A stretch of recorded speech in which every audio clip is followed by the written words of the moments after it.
All right, welcome back. I hope we get through today's class without interruption because the internet is terrible. And it has been like that for some time. I don't know.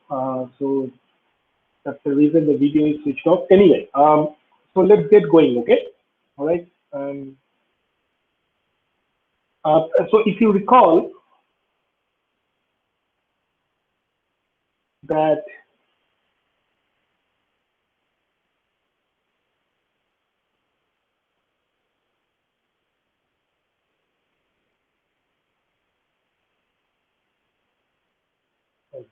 if you recall in the last class, we saw a problem, which is a property actually that if I mean if T is a scalar multiple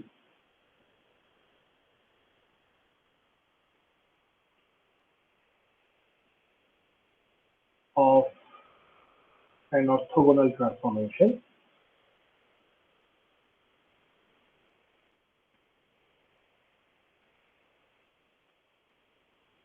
then T is inverted.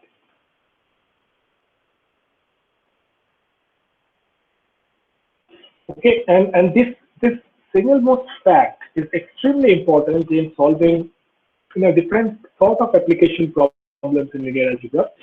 Okay, not only in linear algebra but in computer science, solving consistent systems under over-determined systems, right? I mean, where your transformation is not invertible, which means it does not have an inverse, you actually cook up a pseudo-inverse kind of a thing.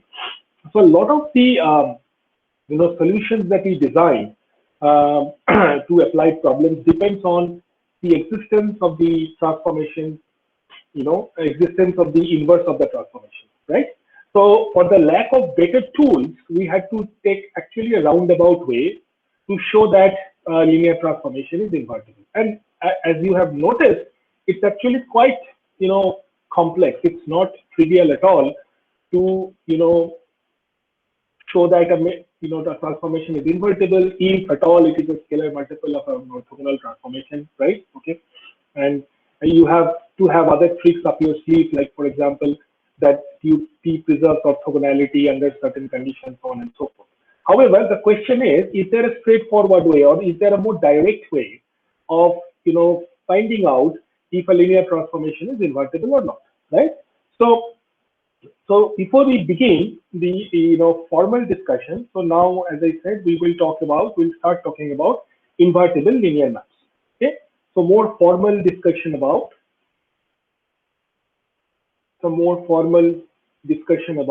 invertible linear maps.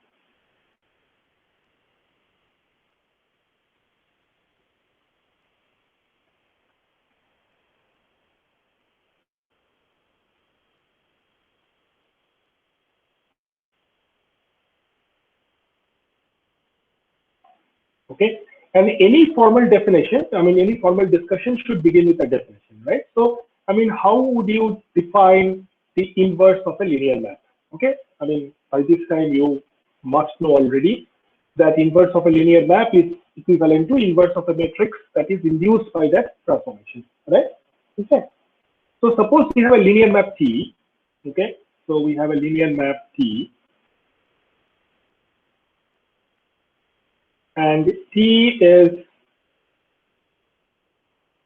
defined between two vector spaces, right? We say that T is invertible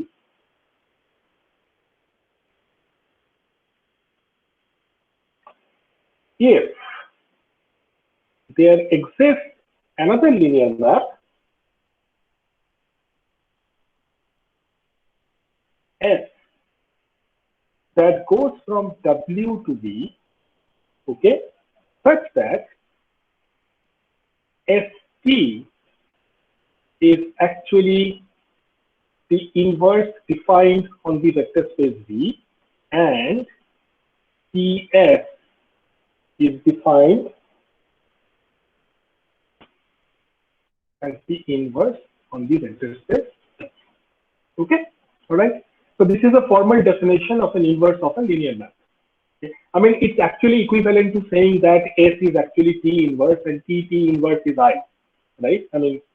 exactly the same way, same manner you have understood inverses so far, right? Okay. Now, so there are some interesting properties to begin with about inverses, and that forms the foundation of further discussion and application. And the first property of the proposition is that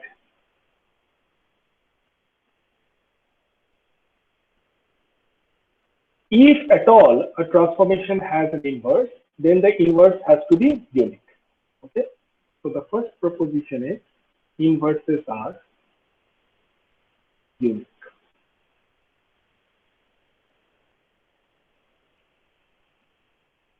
How do I show this? So let's say, and one of the standard techniques, I don't know whether you have seen this in the discrete mathematical structures or discrete structures in computer science. Whenever we try to show that something is unique, we actually prove this kind of a result by contradiction. Meaning, we assume that it's not unique, and we say that, okay, let's say there is more than one.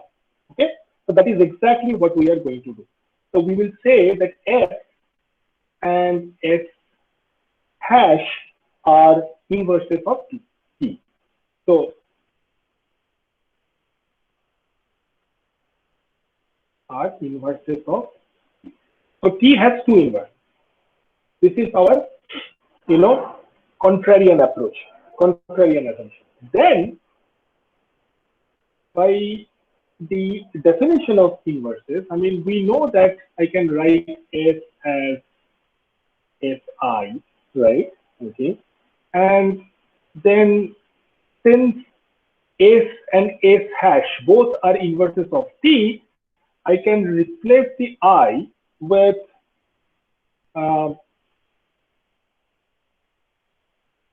T hash, because T and S hash are inverses of each other. So when you operate these two together, you should recover I, correct? Now, by the commutativity of this thing, I can do this, right? Pretty simple, right? And now what happens is, what do we know about ST, right? We know that S and T are also inverses of each other by our construction, right? So the ST, when we operate, is also going to be I. So I have this. Now you have an identity transformation with another transformation S hash, and that will give you S hash. So what have we shown? We have shown that we began with two inverses, S and S hash of T, but we are able to show that these two are actually the one. They are indeed one. Okay, and so therefore T has a unique inverse. And this is a standard trick, that is used a lot. Okay, all right. Now, as I said, showing that a matrix, a linear map is invertible, I mean, instead of taking such convoluted routes as in showing that it is a scalar multiple of an orthogonal transformation, let's wonder that whether there is a more straightforward or more direct result. Okay, so thus we introduce the next proposition, and this will continue. Okay, I should have written this as proposition 1. Okay, and this is proposition 2, right? And this says the following. It says that a linear map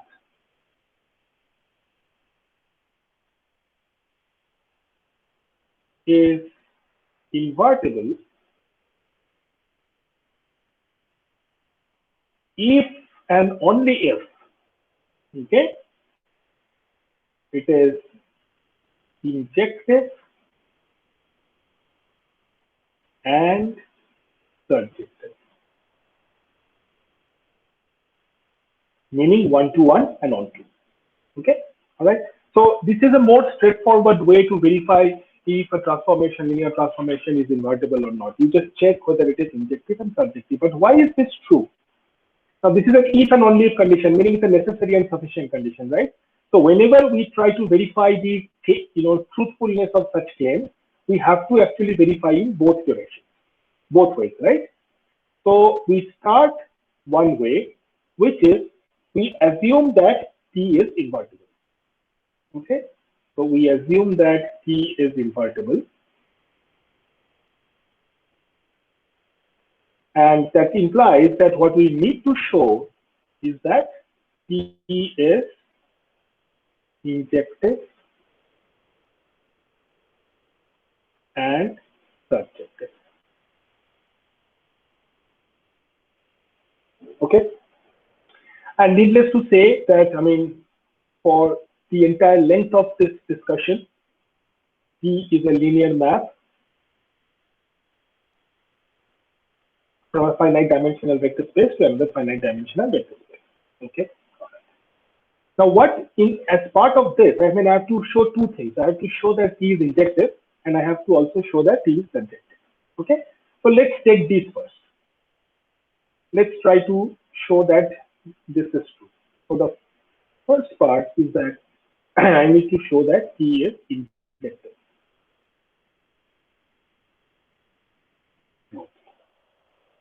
Now, let's take two elements in the vector space V. Okay. So let's take two elements in the vector space V. You know what we do in order to show that any transformation or a function is injective or one-to-one is that we assume that TU equal to TV. Okay, so let's say this is true. And in order to show that T is injective, what we need to show is that U is equal to V, right? So how do we do that? Well, I mean, what I can do is I'll just take the element U, which is, this is an element in the vector space V, right? Okay. Now I can write this in the following manner, right? Does this make sense, guys? Does this make sense? Can I do this? I mean, without drawing a picture, because what happens is what you see here on the right hand side is a composition of two linear transformations, right? Now, when you apply a linear transformation T on an element that belongs in the vector space V, what you do is you map it to the vector space W, right? But what you are doing is, by virtue of the another linear transformation T inverse, you are bringing that back to the vector space V, okay, right? So that way you are able to represent U in terms of T inverse TU, okay? Now, what we know by our construction is that TU equal to TV, don't we? Right? So what we can do here is just replace TU with TV. Right? This is by construction. Now, by the property of the inverse, right? Okay, because I have already assumed that T is invertible, which means inverses exist, right? I can write this as T inverse T of V. And this is nothing but V. Okay. So therefore, if TU equal to TV, that invariably shows that U is also equal to V. Therefore, T is injective. All right. Straightforward, right? The next one that we need to show is that T is surjective, as in on T. Okay. Now, for this, we just assume that there is an element W in the vector space W, right? And what we can do is we can write this W as T of T inverse W, right? This once again should make sense because T inverse W is nothing but a map that takes an element from the vector space W to an element to the vector space V. Now, what you are doing is that you have another linear transformation T, which will take elements from the vector space V back to W. So T inverse W is a mapping back to the vector space W. And in that vector space, you have defined an element. Okay? All right. Now, what this implies is that also the way it is written is that this is nothing but the range of T, right? So W is in the range of T. Okay? And therefore, range of T is equal to W and T is surjective. Okay? All right? So this is just one way. The other way we have to think a little, right? Okay, so this is just one way. So we have shown that if an inverse exists, an inverse of a linear map exists, it implies that the linear map is injective as well as surjective. Okay, so let me just save this.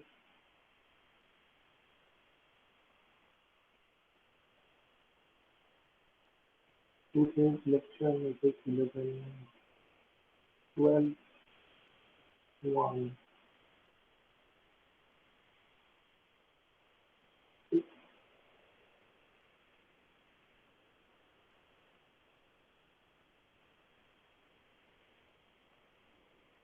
Okay, so we continue in the other direction now.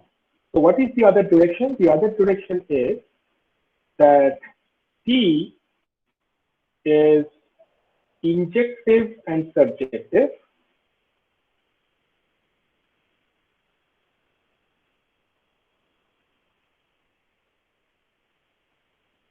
Okay, I need to show that T is invertible.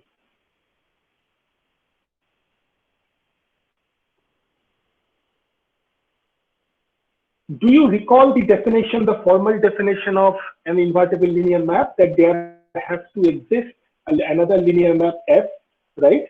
Okay, so there has to exist another linear map F from W to V such that if T is IV and TS is IV. Okay, all right. Now, how do we deal with this? So there are two things that we have to show here. First of all, we have to show that these two things hold, right? But these two things alone will not ensure that T is invertible. We have to also show that under such mapping F, right? Under such mapping F, we also need to show that S is linear, which means S has to satisfy the properties of a linear transformation. Okay, all right. So let's begin with the, showing that xt equal to IV and ts equal to IW. Okay. Now, I mean, I do not actually encourage drawing pictures, but I will just draw a picture here for once. But I would rather, strongly encourage you to try to visualize this thing without drawing a picture. Okay. So just for the heck of it, let me just, cook up a vector space V and another vector space W, right? Okay. And there is an element V here and there is an element W here, right? Okay. So we have a linear transformation T, right? And that generates PV, right? And then PV also sits here, right? And similarly, we have another map S. Now S generates SW, and SW fits in this vector space, right? Because we know that the map is injective as well as surjective, right? Okay. Now, so for each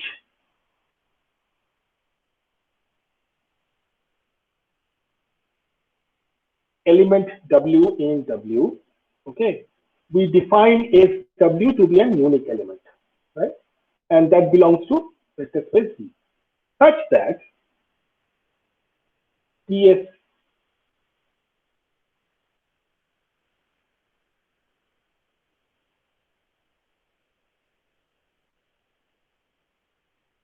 W equal to W, right? Okay, because T is injective and surjective, right? This has to be true. T is injective and surjective, right? We already know that, so this has to be true. Now this TSW is just, some W, right? Okay, so this means that your TS is nothing but the identity element on W. Similarly, we have V in vector space V, right? And so we apply this on FTV, right? Now this is just by commutativity, TSTV, right? Now TS equal to IW, right? TS equal to IW of TG, right? Okay, and this is an identity matrix, so this will give us TV, right? Okay, so therefore, I mean, T of XTV is T of V, and since T is injective, right, this implies that XTV equal to V, right, and therefore it implies that XT is nothing but I. Okay, so these are the two things that we needed to show, right? Okay, but last but not the least, I mean, we are still not done yet. We have to show, we still have to show that we still have to show that S is linear. Okay, now how do you do that? You basically you just have to show that the properties of linear transformation apply to F, which means if I pick two elements, right, W1 and W2, let's say, then S of W1 plus W2 is equal to SW1 plus SW2, and if I pick a scalar, then S of alpha W is equal to alpha times S of W, right? So just take two elements W1, so just take two elements W1, W2 in W, right? Okay, and let's look at this.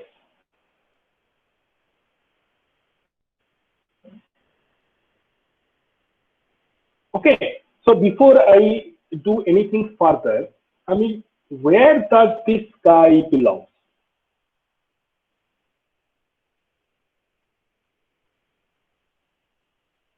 Where does this belong? Your ASW1, your ASW1 is in V, right? By virtue of the map S. Your ASW2 also belongs to V, and therefore, since V is a vector space by definition, right? Then their algebraic sum should also belong to V, right? Okay. So this thing belongs to vector space V. Okay. All right. Now we know that T is a linear transformation, right? There is no doubt about that. We know that T is a linear transformation. So we can apply the linear transformation property on T and we can do this, right? Okay, all right. Because T is linear. Okay. Now, what do we know about TSW1? What do we know about TSW1? TSW1 is nothing but, yes, sorry. TSW1 is nothing but W1, right? TSW1 is nothing but W1 and TSW2 is nothing but W2, right? Okay. Now, therefore, what else we need to show? We need to show that T of S of, now we need to compute this, right? T of, let's see what this gives us. T of S of W1 plus S of W2. Now, easily, this can be written as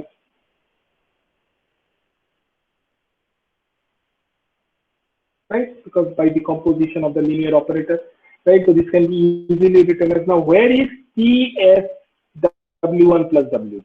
Because if W1 belongs to the vector space W, W2 belongs to the vector space W, their algebraic sum, because W is a vector space, also belongs to W. So we have a W1 plus W2 here. We have a W1 plus W2 here. Okay, what we are doing is we are applying this S of W1 plus W2, and so therefore it must go here, right? So anyway, by virtue of this ES W1 plus W2, we can easily see that this is nothing but W1 plus W2. Okay, all right. So therefore, what we have seen is the P of this is W1 plus W2. P of S of W1 plus W2 is also W1 plus W2, implies that P S W1 plus S W2 is nothing but P of S W1 plus W2, right? And since P is injective, right, this is SW1 plus SW2 has to be equal to S of W1 plus. Okay, so the first property of a linear transformation is satisfied. The second one is also pretty straightforward. I mean, you just take a scalar belonging to the set of real numbers, take an element W in W, right, and do the same thing. So we just first compute this, right, and this is nothing but this, correct, and this is nothing but this, and then what we do is we compute this thing,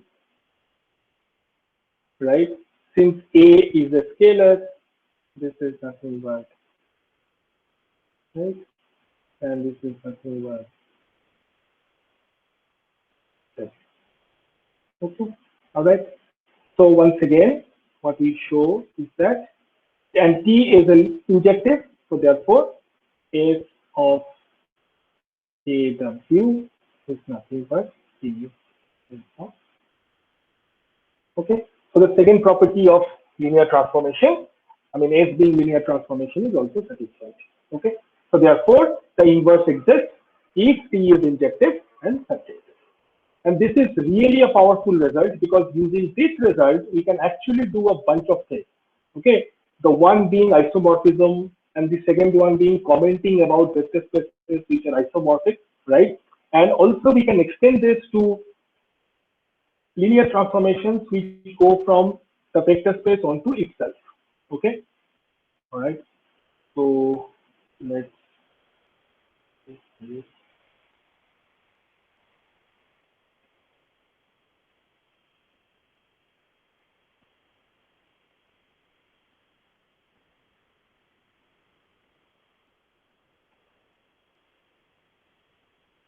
All right. Okay. So now, so based on this, so it's an important result. Let me just write this out again, right? That T linear is invertible. This implies that T is injective and surjective.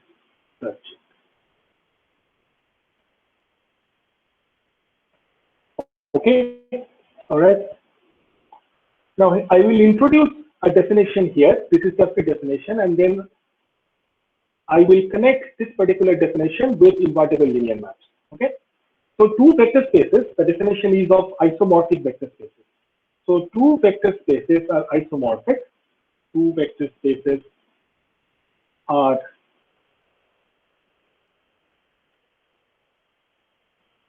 isomorphic. Have you come across this particular phrase isomorphic? Anyone? In any previous course? Anybody? Are you familiar with isomorphism?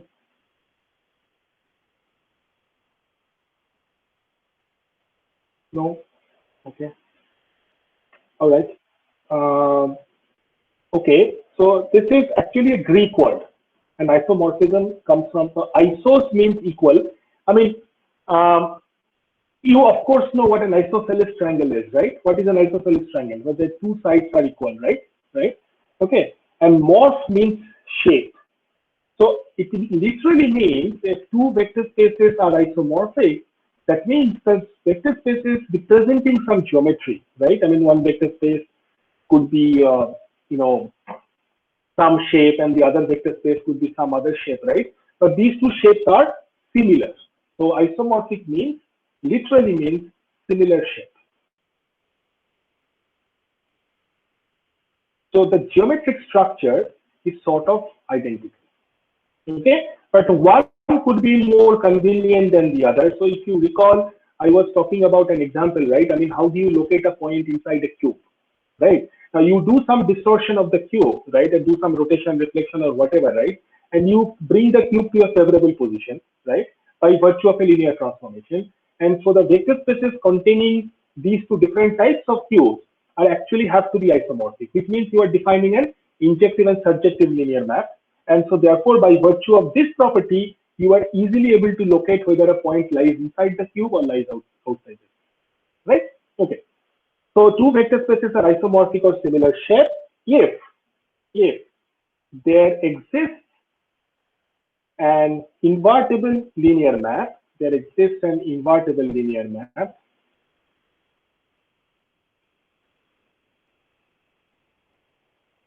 there exists an invertible linear map T between the vector spaces. Okay, so this is the first real application of the theorem that we have just seen, right?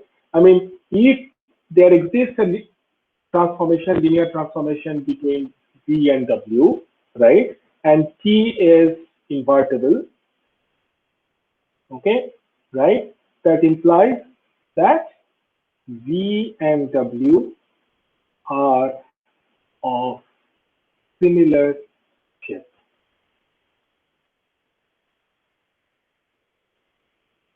Okay. So, I mean, I'm a little surprised that you haven't heard of isomorphism. Okay, graph isomorphism. Somebody wrote graph isomorphism. Okay, so Jinit, can you tell me what graph isomorphism is?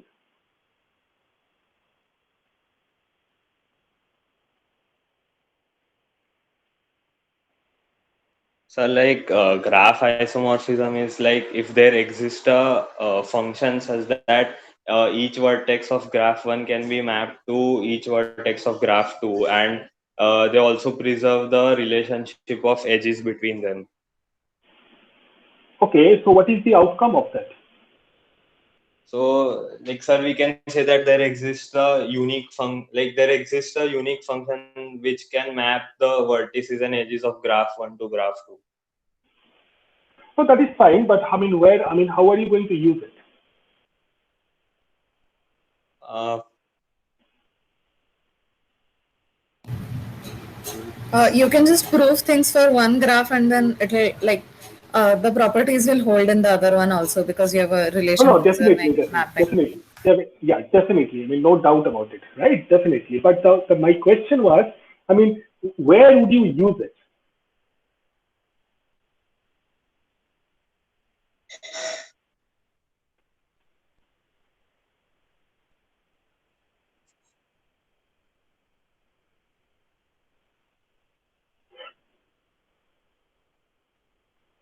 Okay, you just think about it, okay?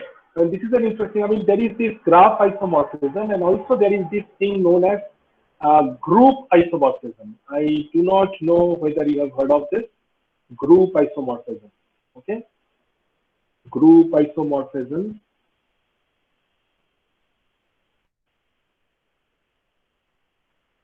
Graph isomorphism, okay? I mean, there are, I mean, huge practical implications of this. Like, for example, group isomorphism, what I can tell you is the following, that groups are, I mean, are you familiar with groups as algebraic structures? I mean, these are used in cryptography left and right. Is anybody here familiar with groups? I mean, groups, rings, fields. Okay, all right, fine. I mean, little bit, okay, all right, okay. So, like, I mean, groups are algebraic structures, right? I mean, there are some special properties, and some of these properties that groups have are actually the same properties even a vector space has. If you recall, a vector space has same properties, right? I mean, addition, scalar multiplication, associativity of addition, associativity of scalar multiplication, right? All those same properties that we discussed in the initial lectures, correct? So a group also has a few of those properties, right? I mean, you have also seen in a vector space that if I have a non-zero element and you add zero element to that non-zero element, you actually recover that non-zero element. In a group, it's called an additive inverse. Okay, so if an algebraic structure which is nothing but a set satisfies these 4 or 5 properties, it's called a group. Now, where this group isomorphism, two groups are isomorphic to each other, and these groups could be completely different types of groups. But if they're isomorphic in each other, then that particular property can be exploited in crystal structures. Because groups are used to represent crystals in chemistry and chemical engineering, right? And crystal morphing and decrystallization, crystal decomposition. These are very, very important properties, not only from chemical engineering point of view, also from the point of view of drug discovery.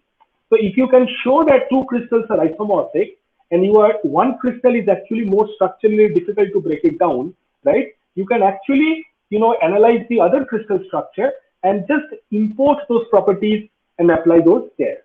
Okay. Please also remember that these experiments in practice are extremely expensive to handle, right? So before you start breaking down the other crystal structure, you would actually like to know some nice theoretical properties of the both. And group isomorphism gives us that. Okay. I will talk about graph isomorphism later, right? Okay. I mean, I would when I talk about an application of linear algebra in graph. Okay. All right. But it's very, very interesting. Okay. So we are not talking about these properties just for the heck of it, right? So anyway, so back to isomorphism, it means that the vector spaces are of similar shape. And from a linear algebraic point of view, from the point of view of a matrix, it's like I have an invertible linear map and I use it to relabel the elements of a vector space. That's it. Okay, all right. So if two vector spaces are isomorphic and one of them is finite dimensional, what can you tell about the other vector? So here is my question, that I have a linear map C going from B to W, right? And these are isomorphic to each other. B and W are isomorphic. B and W are isomorphic. Okay. Dimension of B is finite. What can you say about the dimension of W?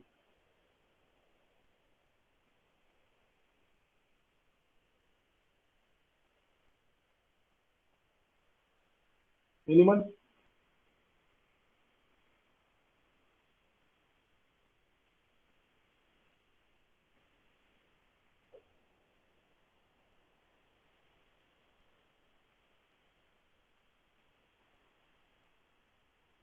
Finite? Remember, yes. Why?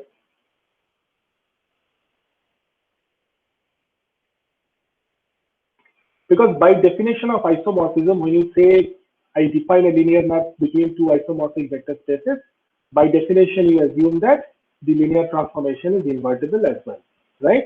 If a linear transformation is invertible, you know that the transformation is 1-to-1 and onto, right? Okay, so if the dimension of the vector space V is finite and T is a 1-to-1 and onto linear map, the dimension of W has to be finite as well, right? It's easy to see. Okay, all right. Okay. Now, I mean, in fact, much more is true. And so we have a very interesting, very, very interesting result. It's a proposition. Next one, between isomorphic vector spaces that we need to build is this, that two finite dimensional vector spaces,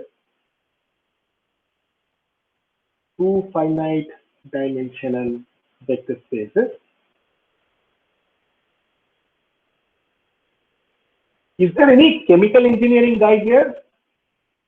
Or no? I think all of you are computer science major and some of you are double majors, right? There is no chemical engineering guy here, I guess. Okay, never mind. Okay. So if two finite dimensional vector spaces are isomorphic,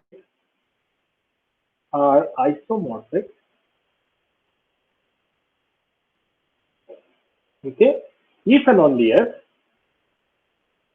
both are same dimension. If both have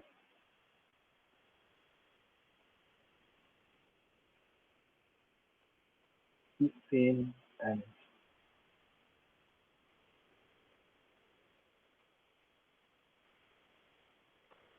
Okay, now see, isomorphic vector spaces do not need to have same dimension, right? And that's the beauty of it. As I said, I was giving the crystal example, right? So one crystal structure is more complicated than the other. So in the vector space, that crystal structure, the basis of that crystal structure may be much more. The length of the basis vectors are greater than the length of the basis vectors of a much simpler crystal, right? But if there is some structural similarity between them, right, we can define an isomorphic. I mean, we can call them those vector spaces as isomorphic, which means I can define an invertible linear map between the two. Okay, but I mean, isomorphic vector spaces do not. I mean, from the preceding discussion, there was no apparent way of linking the dimension of two vector spaces with their isomorphism, right? So this is one important result, and it shows that you cannot have two isomorphic vector spaces if their dimensions are different. Okay, all right. Okay, all right. So how do we show this?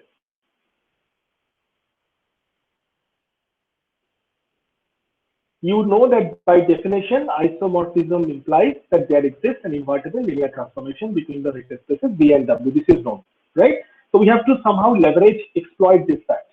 Okay. Now, how do we do that? We do that by, so we'll just do it one way first, which means we just assume that V and W. So I'll just define this just for the heck of it. P is a linear transformation between V and W, right? And I suppose that V and W are isomorphic, and also finite dimensional. Okay, all right. So this is one way. Now, what I need to show is that they have V and W must have the same dimension.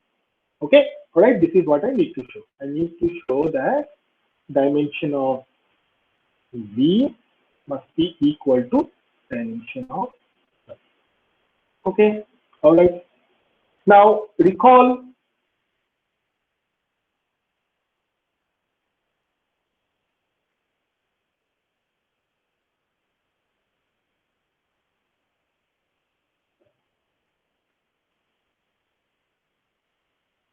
the rank nullity theorem. Okay, which says that a linear transformation between two vector spaces, right? Okay, now the transformation has to be linear. I have this dimension of V equal to nullity of P plus range of P, isn't it? Range. Now, how do I connect this with invertible linear map? Because I know that invertible linear maps are one-to-one and all-to. And I know from previous discussions and previous results that nullity of a linear transformation can be linked to one-to-oneness, and range of a linear transformation can be linked to onto, right? So we are going to use that. So let's see this.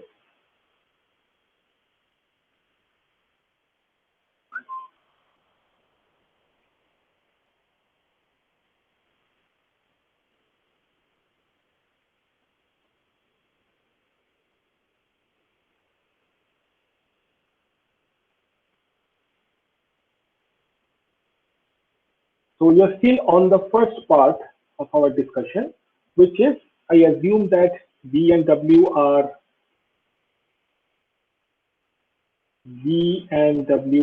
finite dimensional. V and W are isomorphic. There is a linear transformation that I have defined between V and W, right? Okay.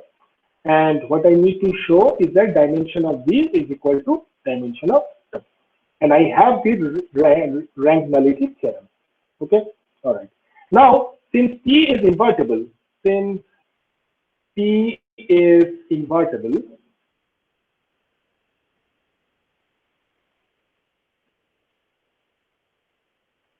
T is 1 to 1, right? Has to be, because we have just proved it. And if T is 1 to 1, what can I say about null of T? Guys?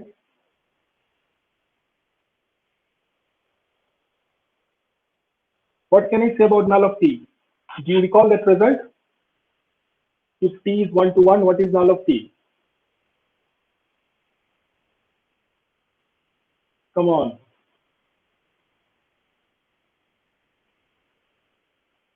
Let me see if any one of you has typed anything. Mushparish, is your answer to my question? I hope so. So null of T is 0, right? So null of T is just null of T contains the 0 vector, right? And so therefore the dimension of null of T is 0 has to be. And so therefore from the rack nullity theorem, if the dimension of null of T is 0, then I have this dimension of T is the dimension of range of T. Now, what do I know about this guy? I know that T is onto, right? So what do I know as a consequence of onto? If T is onto, then dimension of range of T has to be dimension of W, correct? If T is onto, has to be. So therefore, I just replace this dimension of range of T with dimension of W. T and W.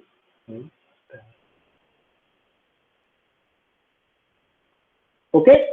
Now the other way around, which is what? What is the other way? The other way is that V and W are finite dimensional vector spaces. V and W are finite dimensional vector spaces. And dimension of V is equal to dimension of W. I still have the fact that T is invertible, right? Okay. So what do I need to show?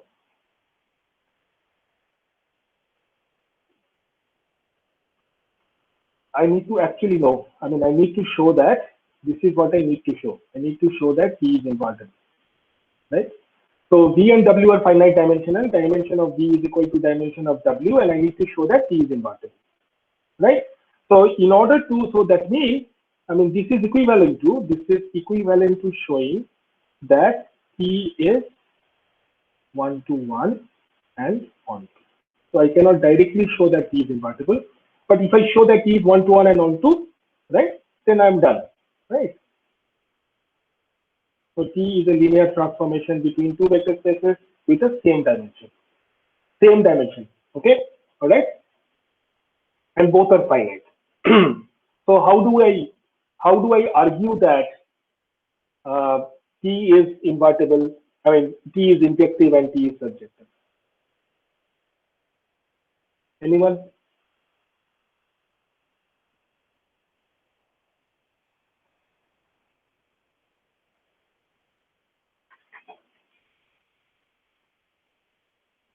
Any ideas then? Very simple actually. Can I form a basis? Can I form a basis in V and can I form a basis in W? Because I know that they are of same dimension, right? So I can I form? So I'll just in this, I'll just construct a basis of V, and let's say that basis is V1 to Vn. And here also in the vector space W, I construct a basis, right?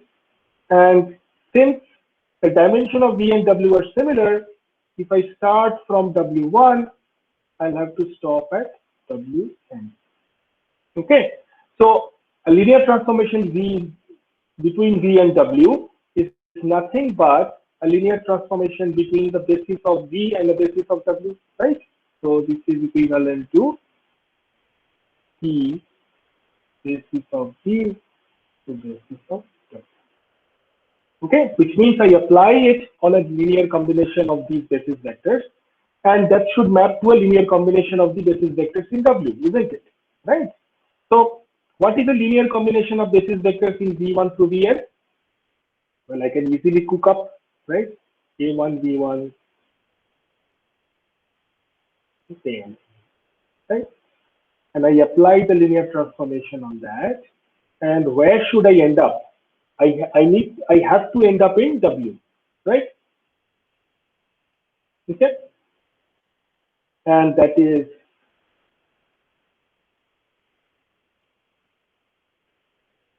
good. Can I do something like this? Okay.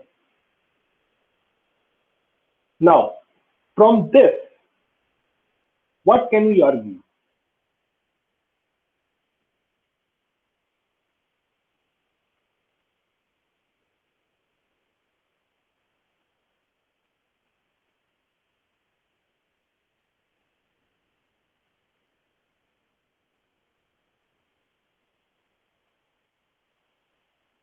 Anyone think about this? Remember, W1 through Wn spans W, the vector space, right? Clearly. So this thing clearly spans W, right? And there is nothing in W that cannot be described by this, right? So clearly, this implies that P is onto. As I said, it's pretty straightforward argument. Okay. Can we also argue that T has to be one-to-one?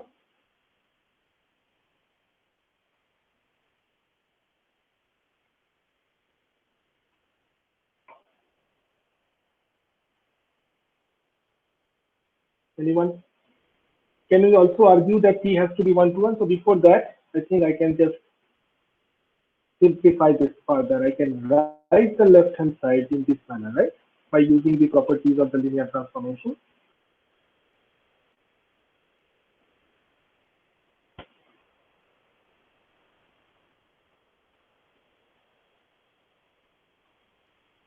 Yeah.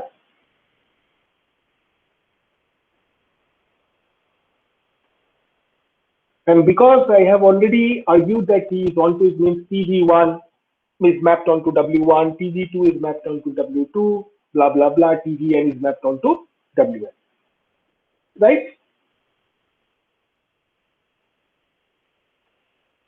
Since W1 through WN is a basis, right? Then W1 through WN, this particular list is also linearly independent, right? Has to be, correct?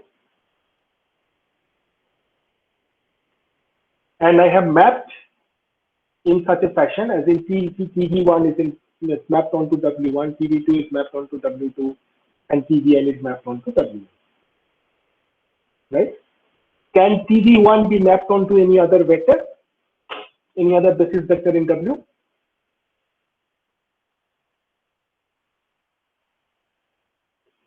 So the idea is this: if V1 is W1, what is TV1?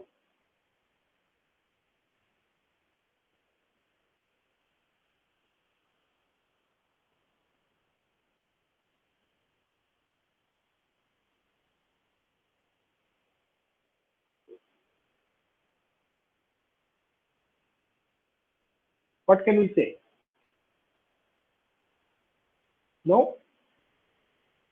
You guys are surprisingly quiet today. What can we say?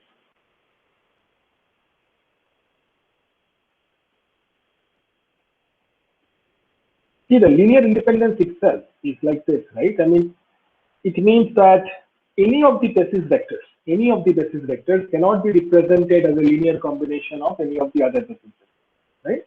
Okay.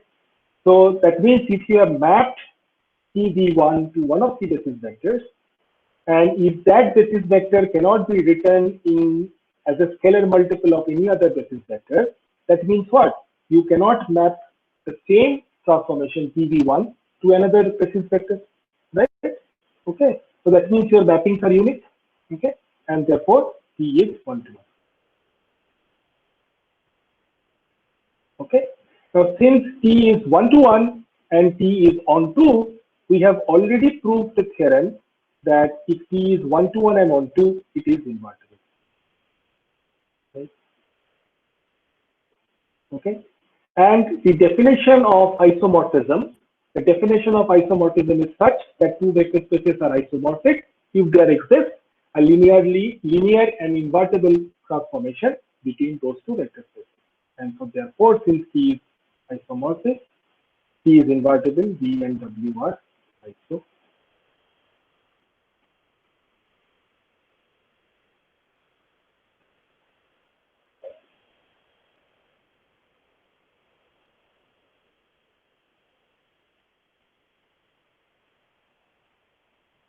In fact, this leads to another interesting discussion, which is, so far we have always been talking about vector spaces which are different from each other, right?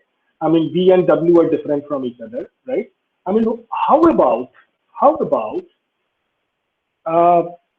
V is equal to W? How about that? Which means I have a linear transformation from V to V. Now, when I have a linear transformation from V to W, I know that invertibility requires that your mapping T has to be 1 to 1 and onto. This is a requirement, right? It's an if and only if condition, so it cannot be relaxed. But when we are talking about a linear transformation from a vector space onto itself, my question is the following: do we require T to be both 1 to 1 and on? What do you think?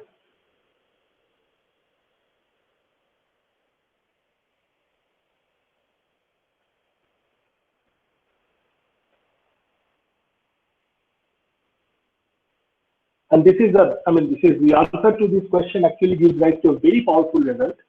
Okay, in fact, a remarkable proposition. But what do you think? Do we require both 1 to 1 and on to if the transformation is between the vector space onto itself?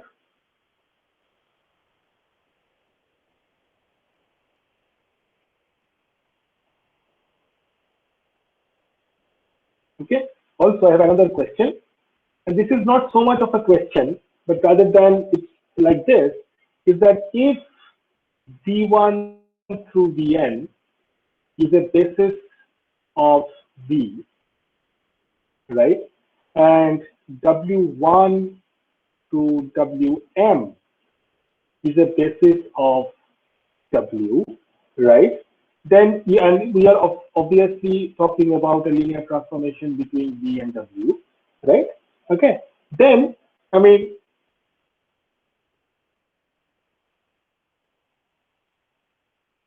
I have a matrix M, right? And this matrix is nothing but an invertible linear map. E is an invertible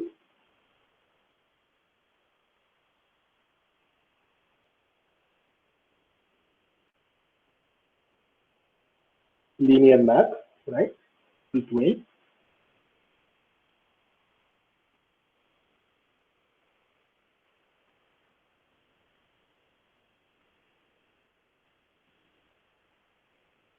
okay. This is nothing but the matrix representation itself. You could have real numbers or imaginary numbers in your matrix, right? And this matrix has n number of rows and n number of columns, right? And you already know this, right? But the reason why I wrote this result is that the invertibility of the map implies that, because if the columns of V is a basis and the columns of W are also a basis, then you already have, two matrices, which are invertible, right? Okay. And you should be able to define a linear map, and that linear map will also guarantee the existence of an invertible matrix. That's what it is, right? Okay. And The question is, so this is not the question. The question is, if I have such matrices, so these are all different possible matrices with m number of rows and n number of columns, right? So my question is, what's the dimension of such a matrix?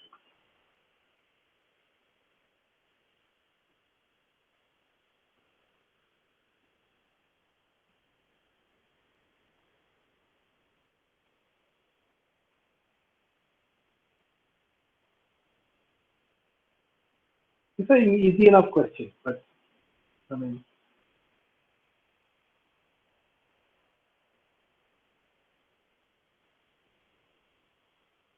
what is the dimension?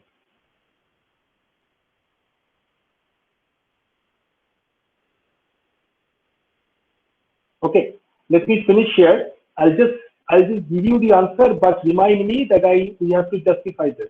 The dimension is m times n. Okay, the question is why. Okay, we will answer this question in the next class.